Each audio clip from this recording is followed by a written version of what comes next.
जैसे कि हम सब जानते हैं, हर रोज होती है दिल की बात खिलाड़ी के साथ, और मैं हूँ सुप्रिया सक्सेना। हम्म। मेरे बिना ये पूरी हो ही नहीं सकती। और साथ ही मेरे साथ किसी और को होना पड़ता है, किसी खास को। उनका नाम है पूजा गुप्ता, और वो इंटरनेशनल बॉशिया प्लेयर हैं from India. Welcome Pooja. Thank you ma'am. Pooja, ये सफर जो है आपका, एक इंटरनेशनल बॉशिया प्लेयर बनना, and with the disability you have, कि इसमें इंग्लिश वाला सफर कितना रहा है और हिंदी वाला सफर कितना रहा है। मेरा नाम पूजा गुप्ता है। मैं रेवाड़ी हरियाणा की रहने वाली हूँ। हाँ जी, मैंने बोशिया 2020 से खेलना शुरू किया था। जी जी जी, मैं सुन रही हूँ। हाँ जी। तो 2020 से मैंने बोशिया खेलना शुरू किया था नेशनल लेवल पे।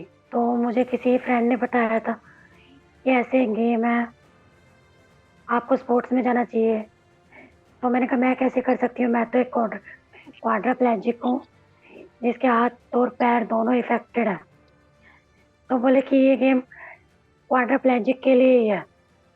तो मेरा अच्छा। लाइफ में ऐसा चल रहा था कि जॉब और घर, तो मैं चाहती थी कुछ नया आए लाइफ में, इंटरेस्टिंग।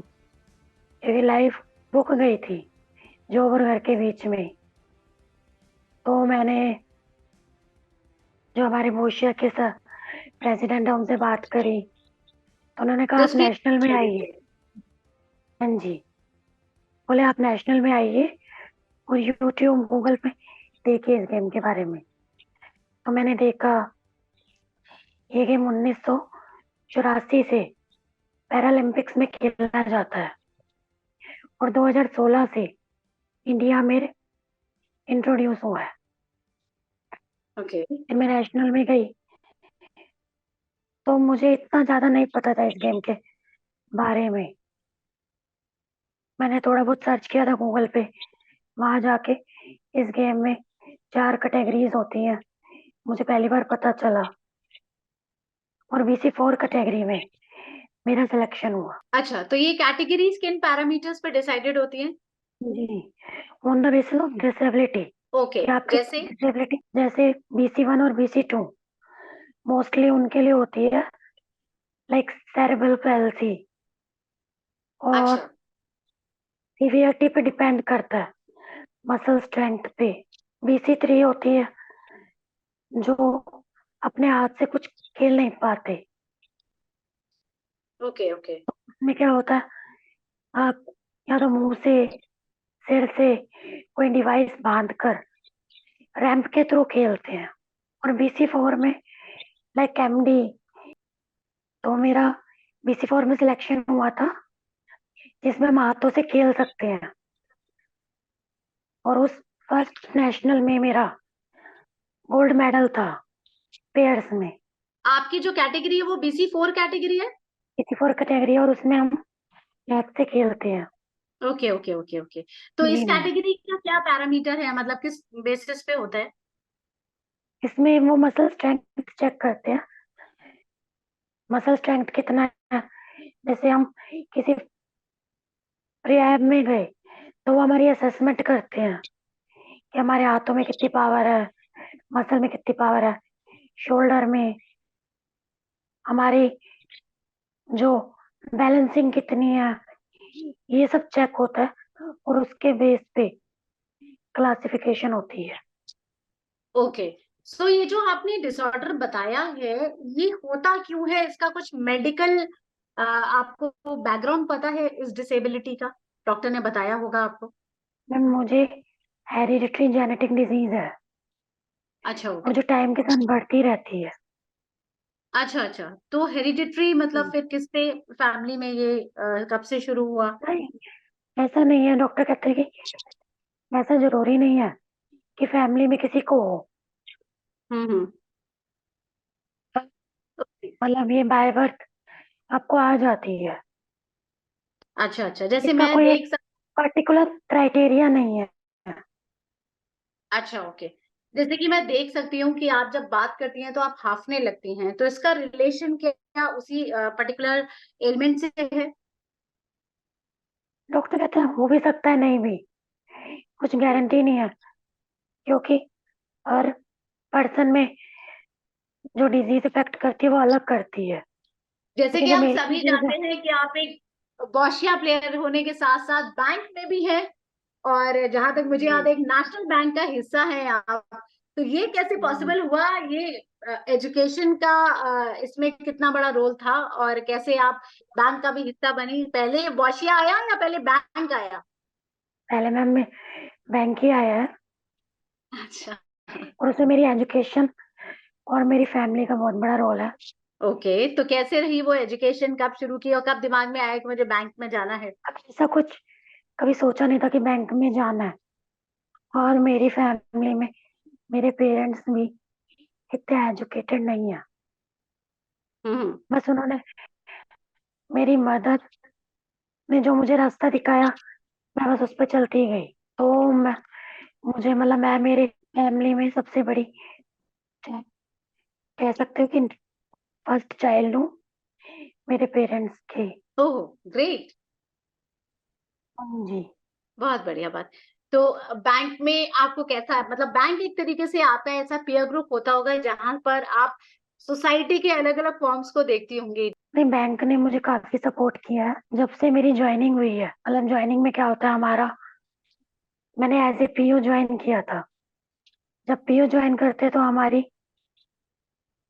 काफी जगह, अलग अलग जगह ट्रेनिंग होती है, और बैंक ने मुझे शुरू से ही सपोर्ट किया है।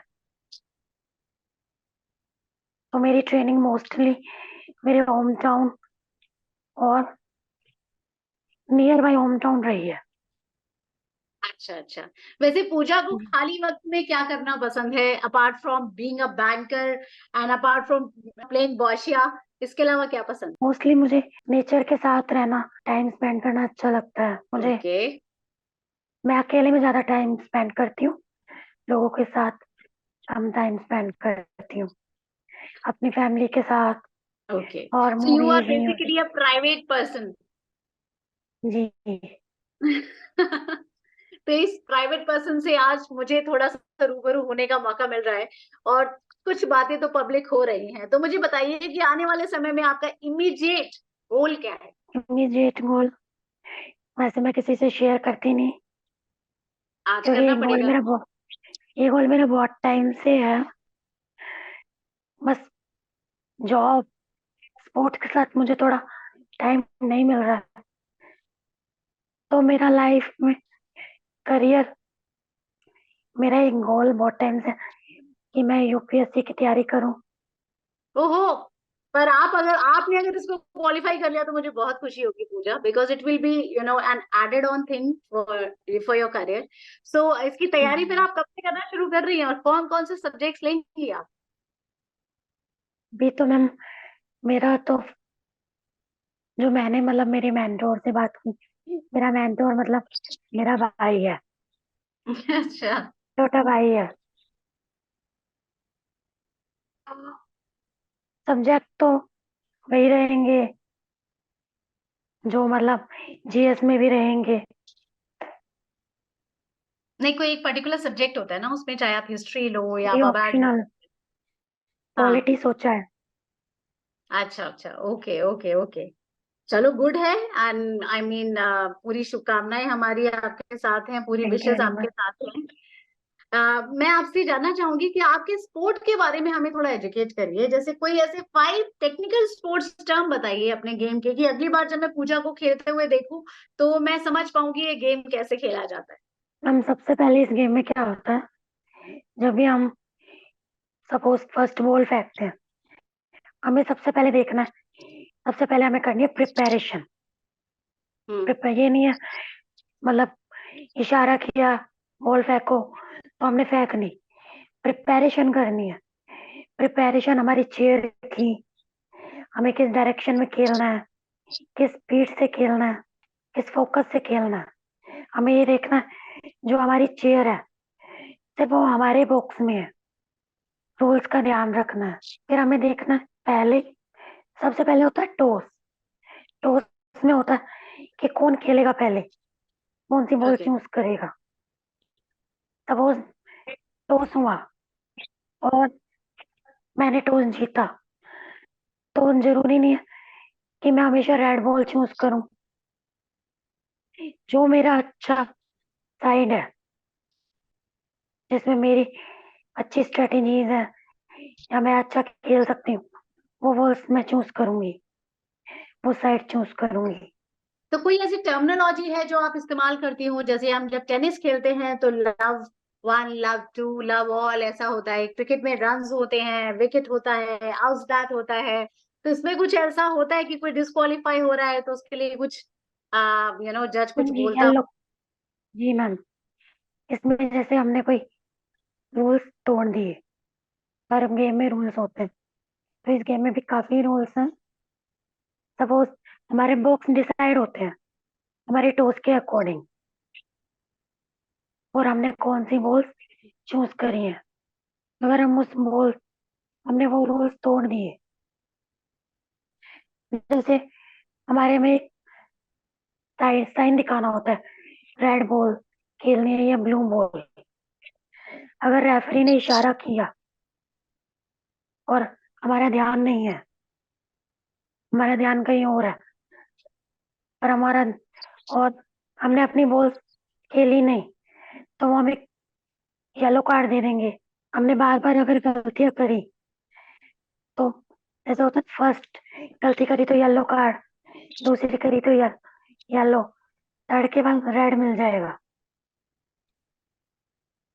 तो आपको डिस्क्वालीफाई भी कर सकते हैं। अच्छा, ओके। अच्छा, मैं जी ये जानना चाहूंगी, पिछले कुछ सालों से हम बहुत परिवर्तन देख रहे हैं दिव्यांग खेलों में। तो इसका क्रेडिट आप किसको देना चाहेंगी, पहली चीज? और ये जो बदलाव है इस पर आपकी क्या टिप्पणी है? हम इसमें जो बदलाव है, किसी एक का हम कह नहीं सकते हैं कि किसी एक का, जो सबसे पहले तो जो डिसेबल लोग हैं, हम जिन्हें दिव्यांग कहते हैं, उनका घर से निकलने का जो नजरिया बदला है, उनके लिए जो फैसिलिटीज दी गई हैं, सरकार दे रही है, और प्राइवेट इंस्टीट्यूशन भी इसमें बहुत आगे बढ़ रहे हैं अपनी CSR एक्टिविटीज के थ्रू। उनको सबसे पहले यही चाहिए कि कोई उनको मोटिवेट करे कि नहीं, हम लोग हैं आपका साथ देने के लिए, हमारी गवर्नमेंट है, एसोसिएशन है। तो पूजा, कभी ऐसा इंसिडेंट हुआ कोई जिसमें आपको लगा हो कि समाज ने आपको नीचा दिखाने की कोशिश करी है और आपने अपनी सक्सेस से उस चीज का मुंह तोड़ जवाब दिया? मैम जैसे मैं बता रही थी कि मैं अपनी फैमिली में फर्स्ट चाइल्ड हूँ, और जब मैं 6 मंथ्स की थी तो मुझे डायग्नोस हुआ था कि मुझे ये डिसेबिलिटी है। तो लोगों, जैसे जैसे मैं बड़ी हुई, प्रॉब्लम मेरी बढ़ती गई। जब मेरा स्कूल में एडमिशन का टाइम आया, तो मेरे मतलब उस टाइम में तो एजुकेशन ये होता था, गर्ल्स की एजुकेशन के लिए हो जाए वही बहुत बड़ी बात है। पर मेरी मम्मी ने तो ये सोचा कि भाई मेरी फर्स्ट चाइल्ड है, बेटी है। हर कोई सोचता है ना अपने पहले बच्चे को बेस्ट एजुकेशन दे। तो मेरी मम्मी ने भी हमारे होम टाउन के बेस्ट स्कूल में मेरा एडमिशन कराया, वो एड इंग्लिश मीडियम। तो लोगों ने बोला क्या इसको लो इंग्लिश मीडियम में करवा रही है, क्या करेगी ये, ऐसे किसी स्पेशल स्कूल में करवा दे। तो मेरी मम्मी ने बोला कुछ नहीं, अपना, मुझे इससे कुछ नहीं चाहिए, बस अपना टाइम एंजॉय करे ये। घर से जाएगी तो स्कूल में कुछ सीखेगी। और मेरी मम्मी ने कभी लोगों की सुनी नहीं, कभी भी। स्कूल किया, कॉलेज किया। कॉलेज में जब मम्मी एडमिशन के लिए गई तो रिलेटिव्स ने पीछे से, अरे कॉलेज में मत जाओ, मुझे मतलब पीछे से डराने का कोशिश किया कि वहां तो लोग होते हैं बड़े बड़े, तो कैसे करेगी, इतने दूर दूर से लोग आते हैं। पर हम जब मम्मी बात करके, मैंने मम्मी को बताया ये ऐसे ऐसे बोल रहा है कोई। मम्मी बोले तू मत सुन, लोग तो ऐसे ही बोलते हैं। फिर ऐसे पता है, स्कूल में जब मैं +1 +2 में गई तो मेरी क्लासेस ऊपर थी, और मेरी मम्मी ने बात करी कि भाई मेरी बेटी तो ऊपर नहीं जा सकती। फिर जो प्रिंसिपल है और भी कई लोगों से बात करी, तो उन्होंने क्लास नीचे की मेरी एजुकेशन के लिए। फिर ऐसे कॉलेज में क्लासेस ऊपर थी, अलग अलग जगह। कॉलेज में तो क्या होता है, एक सब्जेक्ट आपका यहाँ लग रहा है, एक सब्जेक्ट कहीं और लग रहा है। तो प्रिंसिपल ने बोला आप टेंशन मत लो, जब तक मैं यहाँ पर हूँ इसकी एजुकेशन एक ही क्लास में होगी, सारे बच्चे इसकी क्लास में आएंगे। सपोर्ट भी था, और कहते ना टांग खींचने वाले भी थे, तो हर तरीके के लोग मिले हैं। फिर मैंने एमफिल में एडमिशन लिया, तो हमारी यूनिवर्सिटी बनी थी नई नई, तो उसमें क्लासेस ऊपर थी। तो एमफिल होता है जैसे सिर्फ 10 स्टूडेंट्स थे, सीट्स थी। तो जो मेरे प्रोफेसर्स थे, तो जो हमारी लाइब्रेरी थी उसके पीछे एक क्लास थी, वो स्पेशल मुझे नीचे पढ़ाने आते थे। इतना कोई नहीं करता मैम, आज के टाइम में तो बिल्कुल नहीं। तो मुझे बिल, सपोर्ट भी बहुत मिला। बिल्कुल बिल्कुल। एंड पूजा, ये बहुत खुशी की बात है कि आपको जहाँ एक अलग तरीके से बिहेवियर मिला, थोड़ा वियर्ड बिहेवियर भी लोगों का झेलने को मिला, वहीं पर आपको एक फैमिली सपोर्ट सिस्टम और कुछ लोग एज एंजल आपकी लाइफ में आए जिन्होंने आपकी लाइफ को एक दिशा दी। तो बहुत बहुत एक किस्मत की बात होती है।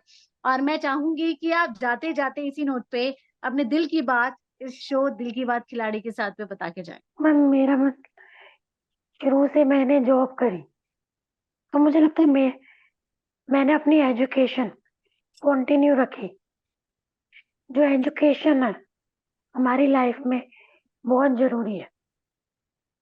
चाहे कोई सिचुएशन हो, लोग खींचने वाले बहुत मिलेंगे कि नहीं कैसे करोगे, वहां तो ये सिचुएशन है। जहाँ हमें खींचने वाले मिलते हैं, सपोर्ट करने वाले भी मिलते हैं, तो कभी भी हमें ये नहीं सोचना कैसे करेंगे। जो कह देते हैं कि भगवान आज के टाइम पर वो है ना, वो एक दरवाजा बंद करता है तो 10 खोलता भी है। कह देते हैं हम किस्मत, पर जब हमने किसी का बुरा नहीं किया तो वो हमारे साथ कभी बुरा नहीं होने देगा। बस व्हाट अ आप अपनी ग्रेट मेहनत थॉट, करते रहो, व्हाट अपनी अ मेहनत नहीं ग्रेट थॉट। छोड़नी। बिल्कुल ये नहीं है कि बिल्कुल। हम एंड सोचे हम बैठ गए तो रोटी खाने के लिए हाथ तो बढ़ाना ही पड़ेगा। ये नहीं कि बैठ गए, मेहनत तो करनी ही पड़ेगी। बिल्कुल, वो कहते हैं ना कि अपने मरने से ही स्वर्ग मिलता है। तो जी एक बहुत बड़ी कहावत है। और मैं बहुत खुशकिस्मत हूँ कि मुझे आप जैसी आइडेंटिटी से बात करने का मौका मिला है, बिकॉज मैंने कई बार एबल बॉडी लोगों को छोटी छोटी चीजों पे रोते देखा है, लेकिन मैंने डिसेबल्स को ना बहुत कम रोते देखा है चीजों पर। और ये शायद नहीं उनकी ऐसा नहीं। अंदर की स्पिरिचुअलिटी होती है, उनके अंदर की शक्ति होती है, जिनको आगे बढ़ने पर अक्सर अग्रसर करती रहती है कि हम आगे बढ़ेंगे, हम अपनी कमियों को ना देखें, हमारे पास जो भगवान ने दिया है उस पर फोकस करें और खुश रहें और आगे बढ़े। तो इससे बड़ी प्रेरणा आप लोगों से हमें मिलती है और कहीं मिल नहीं सकती। Thank you so much Puja for your time. And very much you ma'am. Seriously very different and sincerely very inspiring. Thank you. Thank you very much.